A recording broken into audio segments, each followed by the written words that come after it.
Hello everyone and welcome to this Command tutorial. In this tutorial we'll be taking a look in depth at the program Guerilla that comes with the Halo editing kit.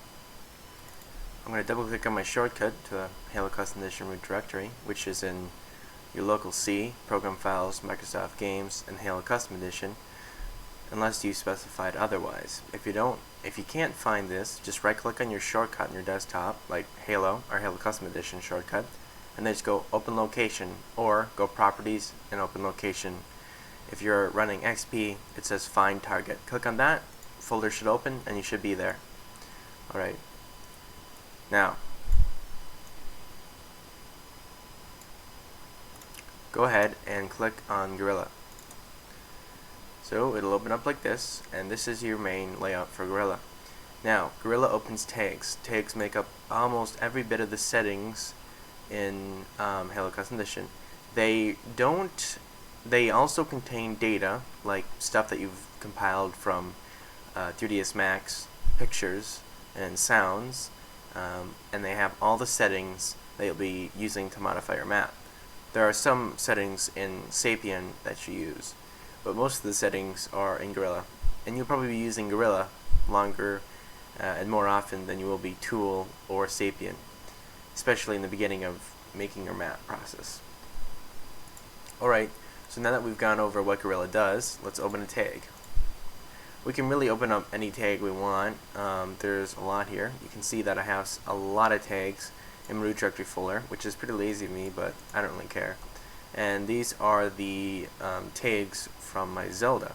So I'm going to quick switch these tags out, and then we'll continue the tutorial. Alright, now I have a brand new tag set in my Halo Custom Edition root directory. So I'm going to open up Guerilla again, and first let's take a look at some of the different tags. I'll explain what these tags are best to my abilities. Of course, some of these tags I don't even know still, just because I haven't got a chance to use them. So we'll start to the top, all the way down to the bottom. Actor. This is the first one. This is part of controlling AI.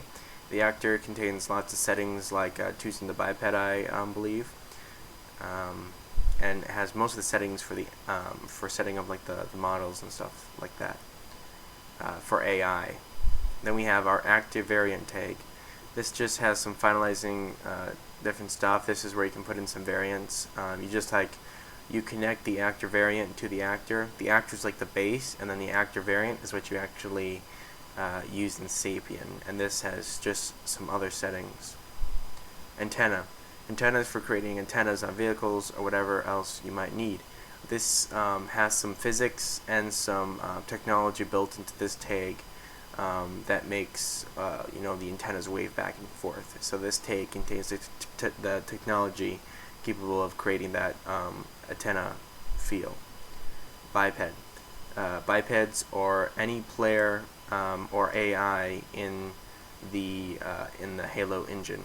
It contains basically all the information that it needs. I think it includes the model information too, and this is how you set it up to set up all the different settings to make the biped act the way it should, connecting animations and stuff like that. Bitmap. This is a very common tag. The bitmap tag contains all pictures, all different kinds of pictures. There's some other ones, but those are shaders. But this is the stock bitmap tag, and this will contain all the information for every single picture and texture in the Halo engine. Camera track. The camera track tag sets up how the camera is set up on a character or vehicle. Like for the character, you can set it to third person by modifying the main player's camera track tag. So you set up the camera track tag on the car, like on the Warthog. The gunner is third person.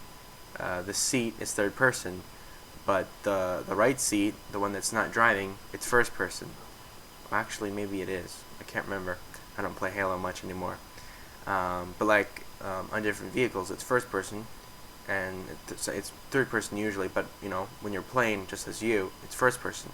So that's the camera track, and there's a lot of settings. This isn't like third person, first person.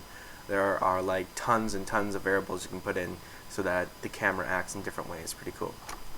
You got your color table. I don't know what this is. I'm sure it does something with color and tables. No, just kidding. Uh, I'm sure, I think it just sets up different colors for some things, but I don't know much about this take. Continuous damage effect. I'm sure this sets up somewhere in an actor that once it's triggered, it's a continuous damage effect, such as fire or something, but I'm not sure. Contrail. A contrail is like when you fire a rocket launcher or a sniper rifle, you get this like little contrail, like smoke, coming out the back. That's a contrail. And you set this up like on the sniper rifle, for instance, and different stuff like that. And it's pretty cool. If you set it up on all weapons, you could get kind of a fear effect when you're in slow-mo, which would be kind of interesting. Damage effect. The damage effect obviously gives you damage, and I'm sure you set it up according. I'm not sure. I think it is connected to all weapons. Decals. If you don't know what decals are, they're just textures sitting on mesh, and they can actually be added in Sapient or in 3ds Max. You can actually do it different ways, but I think the decal tag gives you more options than if you just add it in 3ds Max. I don't know what this is. Device. A device is anything. A door, control, whatever. You can see that there's actually 4 versions of this: device, device control, device light fixture, and device machines. So you got a simple device, a device control, like a light switch or something.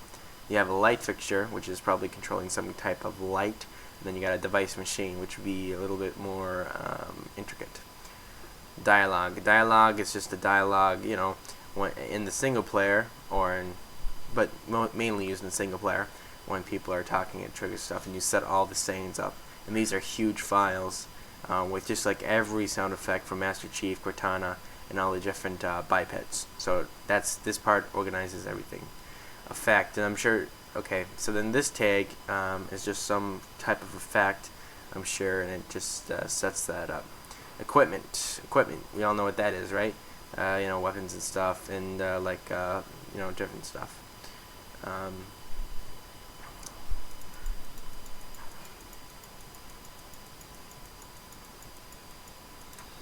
And the flag is connected to the flag. Set up different physics, I'm sure, stuff like that. Fog, you just set up your fog, different fog types, different bitmaps. If you've played the Zelda map that I helped on with Celeste92 and others, then you can see in the 0.2 that the fog is used in different ways. There's fog, and then there's like dust, like from a sandstorm. There's big leaves falling down in the Lost Woods, and all kinds of cool stuff. Font. This just changes the font, and you probably won't be using this tag too much. There's not really all the options in this, and there's a lot of these tags that don't really do much. They just show you data, and you can't actually change them unless you're using a hacked version of Guerilla, which I would recommend. Link in the sidebar. Garbage. Garbage model. It's just like anything that can't really be you know, categorized is kind of put as garbage, and it's just like a model. You can spawn model, but the garbage is not very good tag to use. It makes lag, but you know, what are you gonna do? The gearbox model. The gearbox model contains all the models, basically, most of them. So when you create a model and then compile it, it's going to turn it into a gearbox model. And it's a GBX model, but I call it gearbox model. I don't know, for fun. I don't know if it's called a gearbox model though, but I always did. Globals. Globals is the main settings for your entire map. The globals it's like the main thing, and it controls most of the stuff. Most of the big stuff, like you add and take away vehicles and weapons and such. Glow. I'm not sure what this does. Grenade HUD interface. This just sets up the interface for the grenades. HUD globals. This is the main tag for the HUD. HUD message text. This is just the HUD, which is the message text, and this just controls that. HUD number. This controls the HUD numbers, like how far you're away from something or such. Input device defaults. I'm not sure what this does. Item. You can pick up items and such. It's not an item collection tag, but below we see here we have the item collection tag, which spawns weapons and stuff in your map when you start a multiplayer map. Lens flare. Lens flare.